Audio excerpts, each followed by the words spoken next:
In this class, we want to talk about the exit strategies that you need to be able to consider in advance. Now, your organization should know how to end relationship before selecting a vendor and signing the contract. If you don't know that, you have to look out for ways that you'll be able to go about it before you even sign one, because you don't want to find yourself in any litigation. In advance of contract termination, consider contract language, the termination clause, and a documented and a text exit plan for critical or high-risk vendors. That is why I recommend that you have your legal team in place to be able to be in charge of that. Now, these are 4 common exit strategies that people do. You need to replace a vendor, or you bring the activity in-house, continue the activity, or a combination of any of the 3 above. Replace the vendor means that you have an alternative vendor you are bringing on board. Now, when you are bringing the activity in-house, means that you have created a unit in your house or a department that is going to be in charge of that. Discontinue the activity means that you don't want to continue with that contract anymore or the engagement anymore. So your organization has stopped doing that kind of business.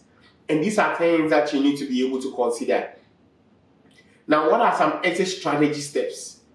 Now, maybe it's a natural disaster, and maybe they suddenly go out of business, or maybe they are acquired. What do you do? Now, to be prepared for any of these situations, there are some 5 important steps that you need to do. Discuss the exit strategy with the people in your organization. Write out a detailed timeline of what needs to happen to minimize the disruption. Consider all your alternatives before you make up a decision. Now, make sure that you have it reviewed, and if possible, tested and even potentially included in your vendor's contracts. Then review the exit strategy periodically with those same subject matter experts to be certain that it is accurate and nothing goes wrong over there. Who do you involve in this? Now, stakeholders for both the planning and execution of the contract termination can be identified by answering the following questions. Do we need to notify or seek approval from the board or senior leadership before we terminate the contract? Who will provide a written notification to the vendor of the termination? Maybe the legal team. A majority of the time it's the legal team or the business owner who is bringing the vendor on board. Now, which termination activities are our responsibilities, and which are the ones that the vendor or who will manage and ensure the vendor is doing what is expected of them? You need to select all those people and know who is going to be in charge of all those, because you don't want to leave those things hanging. Are there any open invoices for the vendor or some money that we need to retrieve from the vendor? Are they due any payments? This likely requires your accounts to be able to make your accounts payable, and that's where the finance team also comes in and does all their checks. Now, who will be responsible for updating the vendor database and archives, or taking our data off board or during the offboarding process? Who will manage these issues when it's coming up? Will the business unit take charge of this? If there are any delay in the equipment return, who is going to be the one that is being the liaison?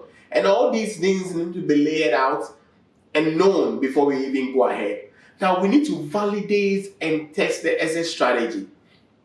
Until you have tested your exit strategy to make sure it's working, there's nothing like it is working. For example, if you plan to replace an activity in-house, run a functional test to ensure that the resources that is intended to handle those work have the proper skill set and capacity to take over from the vendor. You don't want to bring people in where you don't train them or you don't test them, but you let the vendor go, and now you're coming to now see them and realize that, oh, they don't have the skill set. What do you do? So you need to make sure that you're asking the right questions. Some practical consideration for validating and testing your strategy. You can be able to ask, when is the appropriate time to test? Who will be part of the testing? What are the objectives of the test? Review and validating these exit strategies is essential. And you need to make sure that you test out all these plans to be able to help your organization stay abreast with your exit strategy and make sure that it's effective.